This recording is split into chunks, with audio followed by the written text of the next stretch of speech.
It's Divas That Care Radio. Stories, strategies, and ideas to inspire positive change. Welcome to Divas That Care, a network of women committed to making our world a better place for everyone. This is a global movement for women, by women, engaged in a collaborative effort to create a better world for future generations. To find out more about the movement, visit divasthatcare.com after the show. Right now, though, stay tuned for another jolt of inspiration. To the Metaphysical Mastery podcast. This is Kate Neligan with Peggy Neligan. We are so excited that you're here. The show is called Signs and Symbols, and it's really about understanding them and interpreting them for your life. So, Mom, go ahead and introduce yourself. Hi. Yeah, I'm excited to go about this topic. We originally were calling it Signs, Symbols, and Clues because that was a topic that was based on a book that a friend of mine wrote. But we really got looking at it more carefully. What are the signs and what are the symbols that show up in our lives? So, yeah, we're excited to do that. And it's one of the courses that we have taught in the Metaphysical Center of New Jersey. So I have some good information to share with you from that as well. Yeah, so just to give the listeners a little bit of background, Peggy, my mom, has been working with the Metaphysical Center of New Jersey for many years and has multiple degrees at this point, and very passionate about talking about these different metaphysical topics. And I am a equine partner, life and career coach, animal communicator, speaker, and author, and have learned so much over the years from my mom that we wanted to bring her wisdom and really the broader esoteric wisdom from the Metaphysical Center to our listeners.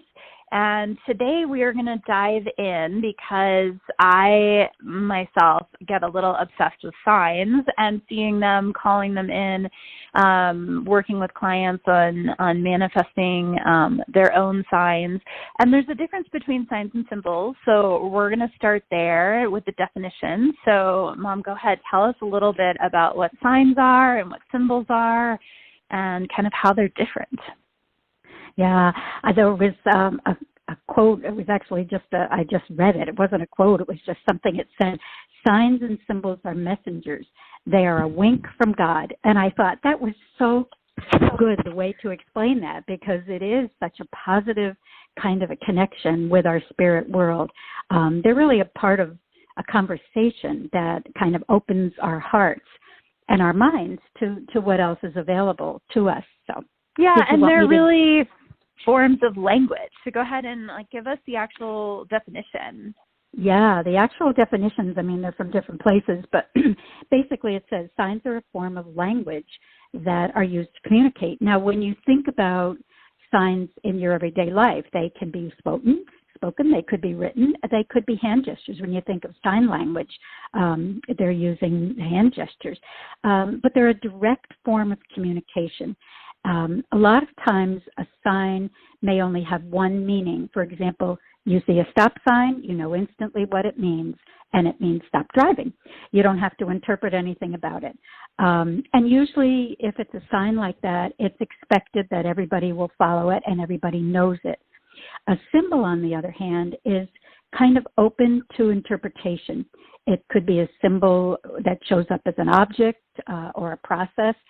And they're more abstract and subjective, and it may have many meanings and therefore many interpretations, because when people look at it, for example, if you see a sign that says beware of dog, you know exactly what that sign means. If you just see a dog that shows up for you, it could have a variety. If you love dogs, it may mean a best friend, it may mean a loyal animal. If, on the other hand, your experience has shown you that you need to be afraid of dogs, it may show up as an untrustworthy animal or fear. But that's the thing that's kind of confusing about this topic, Kate, is that we use the word sign and symbol kind of interchangeably, and they really do mean the same thing in many cases, and yet they mean something different. So it's a little confusing when you think about it, but I think the thing we're talking about when we say signs is that it's basically open to interpretation, what shows up in our lives for us.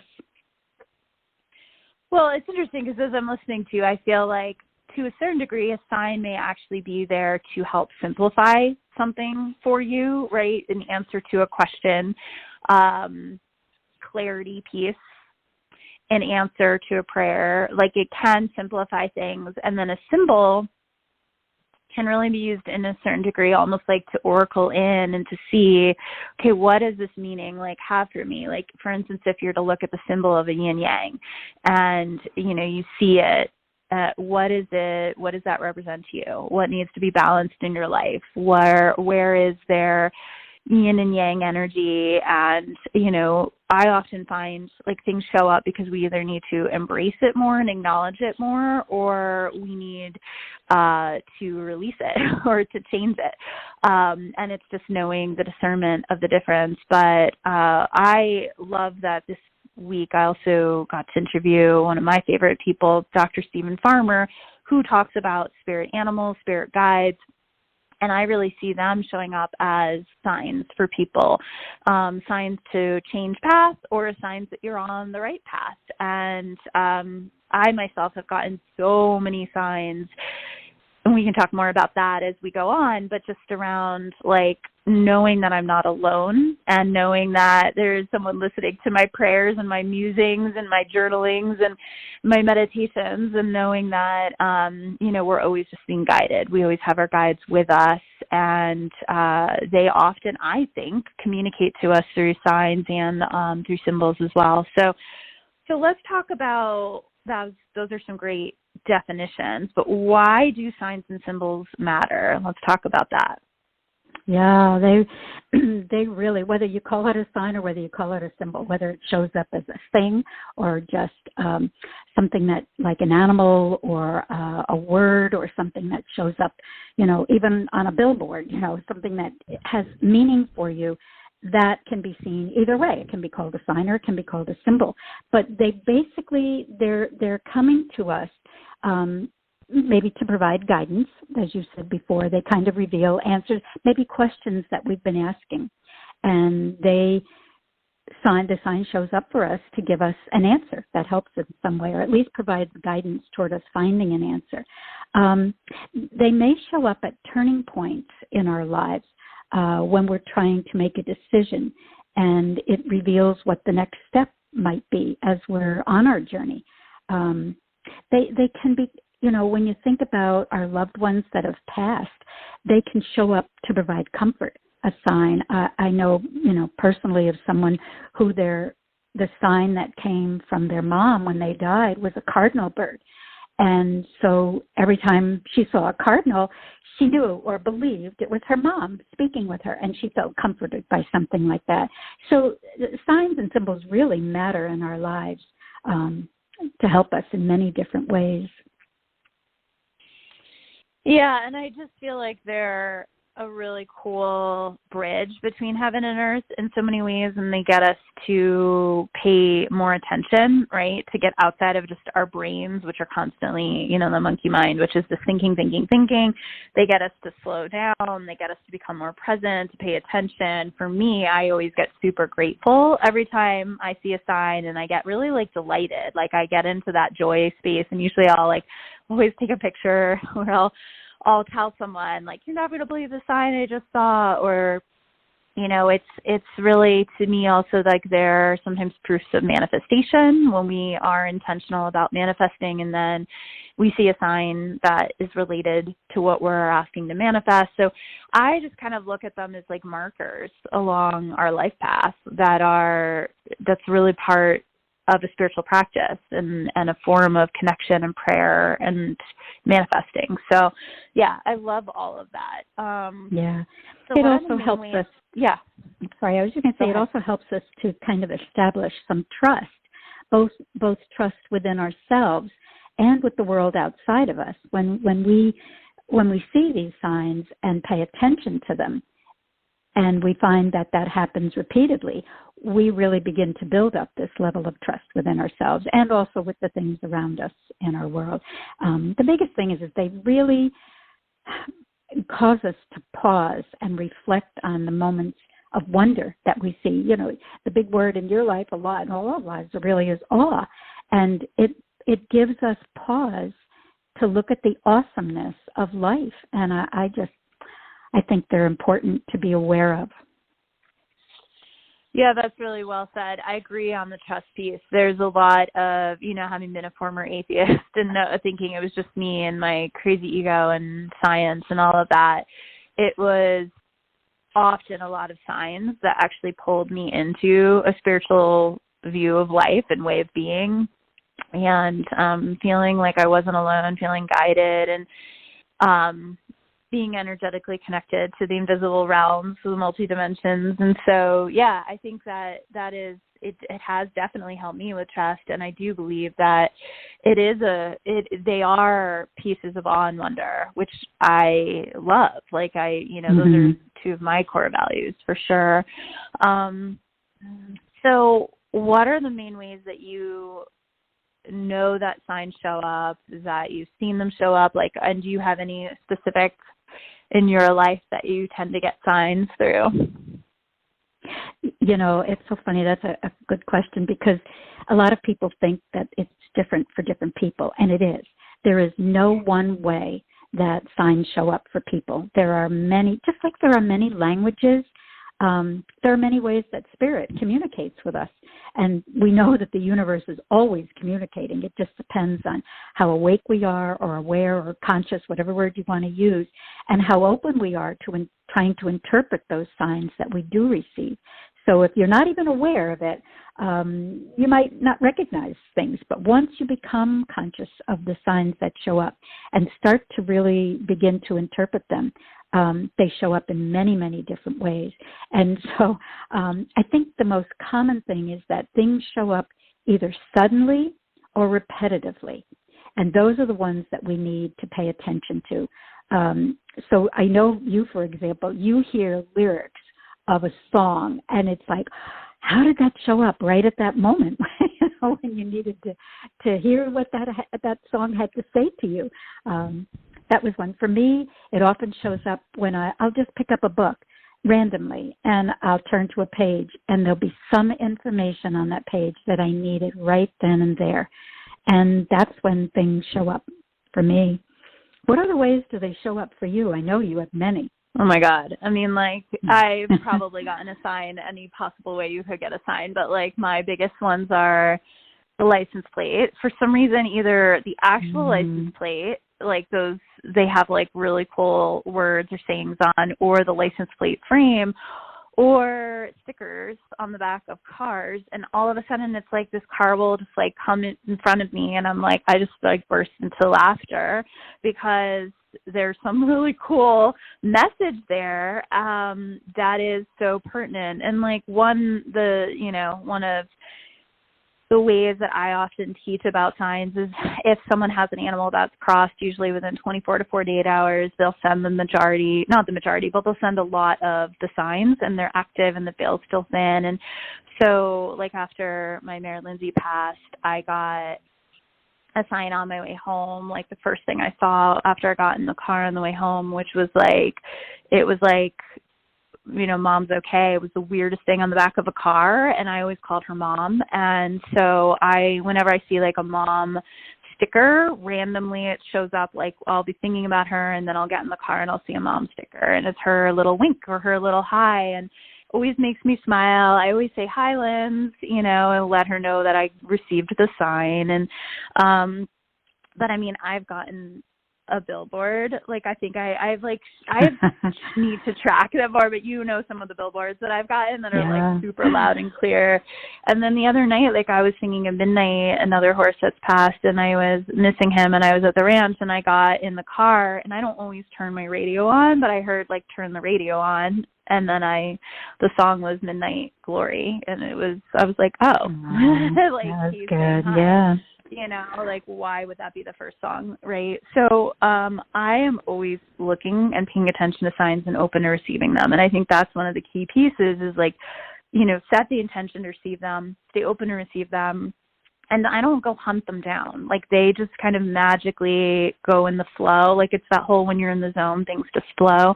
I feel I live my life to a large extent to stay in the zone, and the zone of magic and creation and serendipity and synchronicity, and a lot of stuff flows for me with that. But yeah, the animals, I mean, if people want to learn more about the animal signs and how animals show up as signs, that interview with Dr. Stephen Farmer is on my Facebook page, public page, Kate Neligan, Equine Coach, so people can find that there. I'll eventually have it on my YouTube as well. But, you know, we can also get stuff in dreams, right? We can also... Very much so. Yeah. And you can program, you know, before you go to sleep, you can actually take a few minutes and program your subconscious to be aware that you will have a dream, and that when you wake up, you will remember it. Because it's one thing to have a dream. It does no good if you don't really understand what, you know, is coming out as a result of it. But if you remember it and can write it down, then you can go back in and do the work with it to understand what it means. So dreams are good ones. Yeah, and like sometimes stuff's really obvious, right? Like I know mom was my nickname for her. Seeing a mom sign, it's obvious. And then other times it may be not as obvious. Like there was like 2 weeks when I just saw 444 all the time. And I'm like, why do I never in my life seen these numbers? Like why do they keep showing up? So in that case, we're going to talk about how to interpret them. But like I just went and looked it up. I'm like, what does this mean? And then I read a bunch of stuff, and luckily we were joking the other day in my certification program how we had to like you go look stuff up in like the library and card catalogs back in the day, like to actually understand. And now in seconds you just Google what does 444 mean, right? And you have the information. So it's really neat. And at some point the Google will be inside, and we'll just know, oh yeah, 444 means this, or you know, seeing a fox means this. Like we'll just have the connection to the inner library inside after we evolve past Google. But yeah, so what do you have any favorite sign stories? Well, you know, they show up so often. It's really hard to say whether there's a favorite one. You know, you can chuckle at some of the things that have happened, but I think the animal ones, you know, really are for me, and I think for you too, are really the most powerful. We had just, for example, this morning, we had a groundhog walk right across our patio in the back. I'm like, okay, I got to go look up groundhog, because I don't know what it means. I got to go find out what it is and, you know, what it means. But there are ways that we can, there are things that happen, like, as you say, serendipitously and synchronistically, but there are things that we can also do to explore divine communication, that we can delve into it and learn it alone. And some of the things that we take for granted are like our astrology, our birth chart, you know, things like that. But if you may be attracted to certain stones or crystals, another big one is the numerology of your name, your birth date, your address. Those all have meaning if you want to go look them up and find out what relevance it has to you. It's all a form of communication.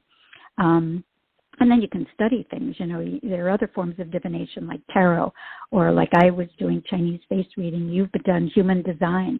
There are many different forms that you can also study and explore to find out, you know, what these things mean in your life, all kinds of things. So many ways. Yeah, and the symbols are part, I feel like those are some of the symbols, like if you're really drawn to the yin yang, like why, right? Or the peace symbol, right? That was a huge movement for so long, was the peace symbol, you know, and why was that a huge piece of that decade, right? And like, what was it representing for people? And you could see it and know it. Or like the rainbow flag, right, for gay pride. Like you can see an image and immediately have like layers of information with it. So that's what I think is so interesting to like, you know, people are communicating through images, which is really in many ways how the animals communicate in that mental telepathy. Like they send images to each other, but there's a lot that we have information of when we assign kind of meaning to things. And yeah, I just think it's so fascinating how many symbols and signs there are when you actually go and like start to look at what they all are and what they might mean. And if there's something you've always been drawn to, for instance, like I know you love sacred geometry. And so like whether it's the seed of life or the flower of life, right, or the tree of life, like what does that mean? Like why wear that symbol as a necklace, right? Or the Om. You love the Om symbol. Like, why? What does it do for you? You know? Yeah. Yeah. Are you aware of what that is for you? Like, why you're drawn to something? Because you have a lot of symbol jewelry. I do, partly because you've given it to me. So that's one thing. But I do. Part of it is because in the studies, you know, the metaphysical studies, I've learned what those symbols do mean, and they really are ancient, part of the ancient wisdom, and so they do speak to a part of my soul that I may not be even aware of, but it's my higher self, and it's a connection with who I am at a deeper level than just this human body. And so I think that's what they speak to. And of course, you know, when I went to Egypt that time with the Astara group, and we saw on the ceiling of one of the ancient temples, there's the flower of life right on the ceiling. And so, you know, you're going back thousands and thousands of years that symbol has been there. And so when you do learn what the meaning of it is, it becomes personal, not just, you know, something that you wear as a piece of jewelry or you see on the wall of a ceiling. You know, it really becomes very personal, and you go into it and get connected to it. So that's the symbol part of it, you know, that it can mean things. Yeah, there's a lot. I mean, I just was thinking about the dollar sign, or, you know, there's so many things that are there without words for us to feel into, interpret, receive from. And I do believe, you know, back in the day or other places we're using light language, which is more symbols. And then, you know, Reiki has symbols as part of their healing modality. And then you've got, you know, like the hieroglyphics and how people used to communicate more in symbols. And so it's like part of our ancient DNA and our coding, I think, that like we have this, but we've moved away from it to like this like long written word, you know, and like luckily now there's a lot of video, so we're getting it more, you know, in podcasts, so there's so much more auditory, you know, ways to receive. But I do feel like there's still so much of that ancient wisdom in the symbols as well. So right. And there are really, you know, one of the things that is taught in the Metaphysical Center as part of the course is that there are different kinds of symbols. There are basically 3 different kinds. There's the conventional symbol I mentioned before, the whole idea of this, you know, the stop sign. Or if you see a Wi-Fi symbol at a Starbucks or any place else, you know exactly what it means, you know, and it's become very much part of our culture at this point. So that's conventional. And then there's what we were talking about earlier, the accidental or what are called the personal symbols. And those are the things that show up, and that's what we're calling as signs. And they happen as a result of your personal experience. And as we said, the same thing can mean different things to different people. And so it becomes a very personal type of a symbol. And then there's the universal or the archetypal symbols. And that's what Carl Jung really called as part of the collective unconscious. It's interesting because when he brought that into awareness, after Freud, he was really only using it for humans. He kind of stopped there. But the ancient wisdom actually teaches that those archetypal or universal symbols are really what connect all things.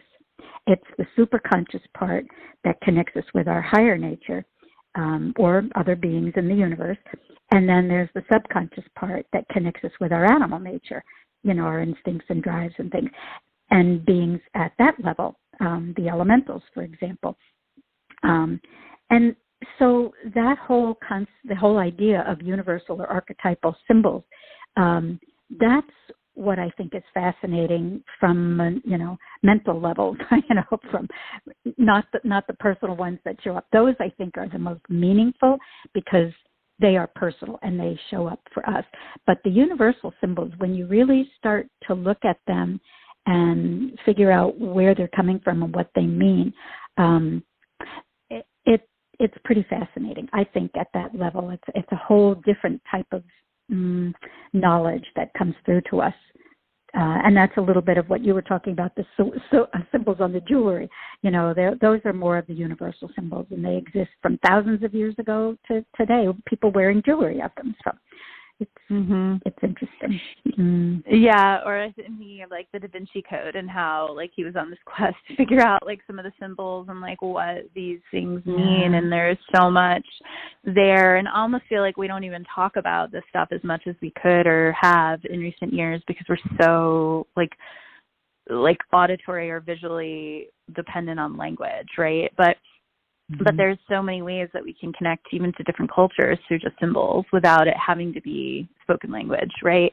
So there's a lot there. And like I do think sometimes too it's also like what it means to us rather than like it is that personal and we can interpret it differently. Like for instance, I stayed at the ranch late the other night and I just felt so much peace looking at the Great Dipper, right? And then I looked above and I'm like, okay, is that a North Star or a planet? And then I saw three. I saw a triangle. And I'm like, and for a long time, my mastermind was called Pyramid of Power.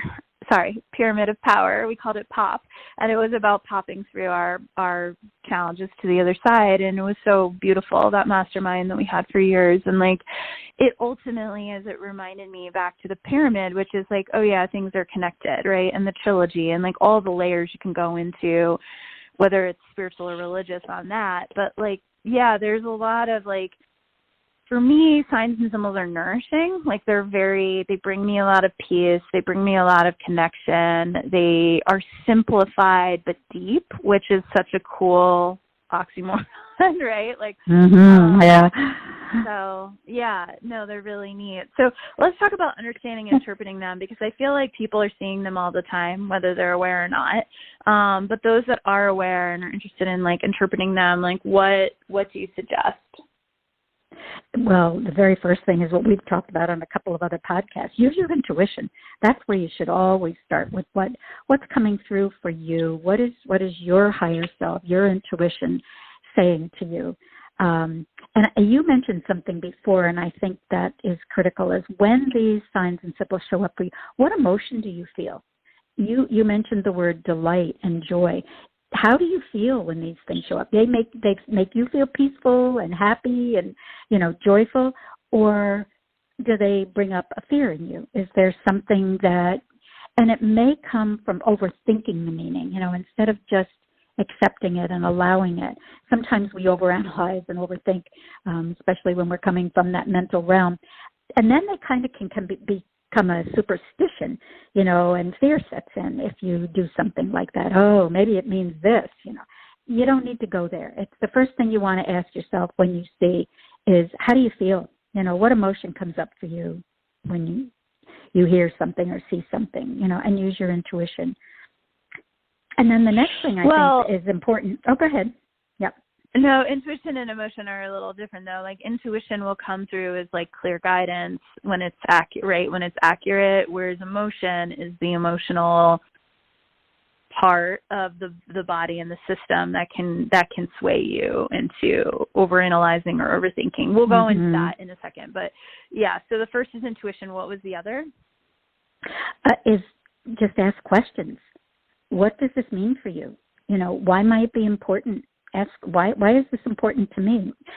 Sometimes you might not even notice something, but if you do, you can ask, how does it relate to something in my life? Or maybe to an intention you've set or a question you've asked. So if you ask a question and ask many questions, you will get answers. And again, a lot of stuff comes to us through our intuition. And it was interesting that you separated them out because it's true. Intuition is separate from emotion. Just as the body is separate, the physical body is separate from, the spiritual body and the mental body. We have 7 of those bodies, and so, they are separate from one another. But if we use all of them, we will get the answers to something. That's how you can interpret some of them. Do you have other ways? Well, I mean, there's that basic of what I did with the 444. Like, I just was like, I know other people have seen this before. I haven't. So since it's brand new to me, I'm going to go look it up, right? Whereas, like, Dr. Stephen Farmer pulled a squirrel the other day, and that is not a new, like, spirit animal to me. I see the squirrel often. The squirrel comes into my sessions, and for me, and I knew it meant balancing work and play, so I was able to give that information because I knew it. But then there's also the whole, like, I don't need to question if the song is named Midnight, if it has anything to do with the horse Midnight. Like, it's a direct knowing. So there's different levels of, like, okay, I have no information here. I'm going to go look it up, or I'm going to bring it to a mentor or to a teacher and ask them. And then there's I think I know what this is. Let me sit with it and get quiet and meditate on it and allow the answer to come forward. And asking questions, the universe will answer them. Doesn't always happen immediately, but the universe will answer questions. And then, or your higher self, we could even say that. And then there's the, like, just immediate knowing, like, oh, that was a wink from my horse on the other side. What's interesting is because I have a very active intuition and imagination, and because I'm always open to the divine communication, and that channel is constantly open, I do see signs every day. Some days I know exactly what they mean, and other times, like last night, like that pyramid is still staying with me. Those 3 stars formed a pyramid, and I'm like, whoa, what is that? And it was just above my head. And it's interesting because now that I'm talking about it, and I also process through talking out loud, but I was sitting with me and my 2 horses. So it was actually, when I think about it now, it was the triangle between the 3 of us, and our connection and our sisterhood. Mm-hmm. So, there's stuff there, which is, like, we're always connected through time or space. And the same with the heaven herd, right? I have all these horses on the other side. Like, there's that connection that's always available. But we can look it up. We can ask. What I will caution people of, which is what I've done, which is going into the shadow side of all of this, which is overanalyzing it or getting superstitious. Oh my God, black cat in front of my path, that's a sign or symbol that something bad's going to happen. No, it doesn't mean that. It just means there's a black cat walking in front of you. Now, how did it make you feel? Usually if your first thing is neutral, like it's no, and then it's like, okay, I don't need to interpret that as a negative sign, right? Or as something bad. And it's also, how does it make you feel? I had a client the other day hold a $20 bill, which you could see as a symbol, right? And how did you feel holding it? What comes forward? And then we're into some information to do some healing work, right? So we can use signs and symbols as ways to understand ourselves and the world and how we think and feel about things. But the emotion is not necessarily the intuition or the real truth of the information. So we want to kind of like dissect it a little bit. Someone might see a dollar sign and get nervous if they're in debt, right? Or they might see a dollar sign and feel greedy, or like, so it's like, where is that from?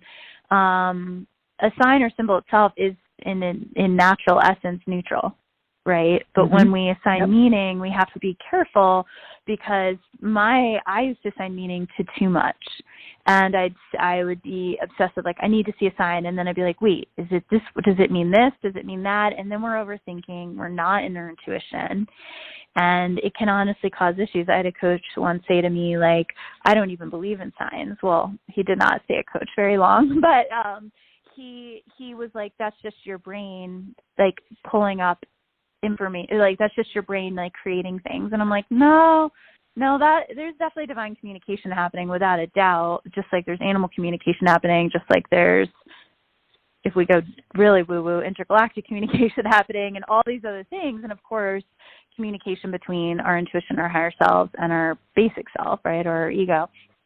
But ultimately, I want to make a distinction, because I have people ask me this too. They're like, well, but if I'm having a baby, I see pregnant people everywhere. Yeah, that's not necessarily a sign or symbol. That's just a focused awareness in the neural pathway, right? Like, if I tell you not to think about an elephant, you're going to think about an elephant. If I tell you to focus on red for the day, you're going to see red everywhere, right? Like, so there is ways that we can, like, shape the brain, for sure, which is actually really cool, because it means that if we can shape the brain to benefit us, right, we can shape the brain to be destructive. Like, we have to be really careful with that. But it's not just, oh, I'm thinking about something, so now I'm aware of it. I think signs and symbols work best when you set an intention to receive one, or you are open to receiving one, you ask for one, and then you let it go. There's a full surrender, a full release. There's no expectation. It doesn't matter if you get one or not. And then you see one, because that's not your brain looking and seeking. That's the universe organizing itself to co-create and communicate with you. So that's my distinction. And I think those of us that have active imaginations have to be mindful in the discernment between these two areas of like the shadow side of like, I saw a sign, so I'm going to, I'm only going to pay attention to this. And I'm like, okay, like, are you really in your own sovereign being? Are you in your intuition? Are you in the emotion? So anyways, I could go on about this. What are your thoughts? No, I think that's why the word, and I'm sure so many of our listeners are more conscious, or they wouldn't be on this type of a podcast. And so when you become more conscious or more aware or more awake, or whatever words you want to use, it does become the task to unravel the hidden meaning of these signs and symbols. That's what we're here for. We're here. They're being given to us, whether we're aware of them or not. But when we become aware of them, then we do the work, to try and figure out what the meaning is and how it will help us, and who's communicating how, type of thing. So and if you're striving too hard, you're kind of doing it wrong, is the way I would look at it. Exactly. Right? Like as you use the word flow, definitely it needs to be part of that. Or just like a direct knowing or a peacefulness, like, oh yeah, Minnie was winking on me with that sign, right? Like, with that song, like coming in, right? Or like, I have so many things of like signs. It's unbelievable. There's actually a really cool book for those listening who want to submit. If you're like, oh, I have such a good sign story I need to share with the world, sacredstories.com. Has a Common Sentience book series, and they have, if you have to submit by end of September, like there's a book called Signs. I'm debating submitting one of mine. The way I got back in horses was actually through a sign. I had taken 10 years off and had the most incredible butterfly sign show up, which I specifically asked for and had. And like the most wild thing happened to me. So yeah, I personally feel like there's ways that we can use them that's really beneficial, and then but we have to respect them the way we have to respect all of divine communication. And I also find that like staying grateful, right? Like if someone has to give you a gift or buy you a coffee, it's like, thank you. And that's kind of what the divine communication of signs is, staying grateful. Dr. Stephen said that the other day, like just say thank you when you see a sign, because it's really there to help you. So any final comments or things you want to share around this topic? The only other thing I'd like to mention, and again, it's a little bit out there, the woo-woo stuff, is from everything that I've read and watched and listened to, there is a universal language, and the name that's been given to it is Sensar, and that to be a language that is used throughout the universe by various beings to communicate with each other. It's not the same as mental telepathy. There are symbols that are used in them, and they have meanings, and those meanings are intrinsic or inborn to the concept. They're like the essential quality of that which is symbolized. So this is what's used. I do not speak it. I'm not aware of it. I am giving information. That's all this is at this point. But it is, I can't help but question things like Reiki, which uses a symbolic language. And I wonder if that may not be part of it. Or you mentioned light language. And this is, it's fascinating when you read about it. These exist. And there are people here on our planet that communicate with this light language with each other. And you can develop it, you can learn about it, and learn what the symbols mean and how to use them. So it's just fascinating that we are moving. You said it early on, Google will be inside of us instead of out there. We're at an early stage of development in terms of, when I think of even long before I grew up, as a child, there were, the only way you could communicate was a telegraph. Now we can do FaceTime with each other. I can see you out in Colorado, here in New Jersey. And so we have changed, but we still have a long way to go. So this whole idea of Sensar or light language or, Reiki symbols and things, I think is pretty interesting to look into for the future to see where we're heading. So I just wanted to mention that. The other thing I wanted to mention, and I said it in the beginning, was Willie Carter's book. It's called Signs, Signals, and Clues, and I know it's available. I believe it's available on Amazon. And just like, the sacred stories and sacred, is it Sacred Sentience? Sacredstories.com is going to have a signed book out. Yeah. Yeah. So these are things and Willie maybe we Carter's can... book is awesome. So there's a lot, if you're interested, to look up and Google and check out. I think my takeaway as we wrap here is just this is another way to appreciate, acknowledge, explore, play with communication, right? Signs and symbols are communication the way there's animal communication, the way our intuition is communicating with us. So it's really about how can you use signs and symbols as a form of deepening your divine communication with yourself, with the whole universe is alive and talking to us, right? We have to get out of this egocentric, it's just humans, and really to also grow our intuition, to play with growing our intuition, and to feel less alone, to feel nourished and connected at all times, and to feel watched over. And, I know a lot of people I coach are like, if they're a single mom or whatnot, they're like, there's some fear, there's some protection energy. And it's like, if you fully feel into the protection, based on the signs, and like, it's really nice. Like when I do something I'm afraid of, I'll often ask for a sign, and then boom, I'm like, oh, okay, I feel better. I know they're here. I'm okay. And so it's like, yeah, so there's a lot here for people to play with and to step into. And if you have a practice already, great. How can you grow it? And if you don't, how can you begin it? How can you start to explore this whole world of divine communication and have fun with it, right? Don't take it too seriously, but honor it at the same time. So hopefully that gives people some inspiration. Thanks so much for being here, Mom. I appreciate all the work you do. Studying all absolutely. This is wonderful. Yeah. Breaking it down for all of us. So thank you so much. And we're not sure what the next topic is, but I'm sure it will be amazing. I personally want to do something in the shadow. We will see. Drop a note if you want us to do a specific topic. We will do it. And thanks so much for listening as always. And may you enjoy your path of mastery in the world of metaphysics. Thanks for listening. This show was brought to you by Divas That Care. Connect with us on Facebook, on Instagram, and of course on divasthatcare.com, where you can subscribe to our newsletter so you don't miss a thing.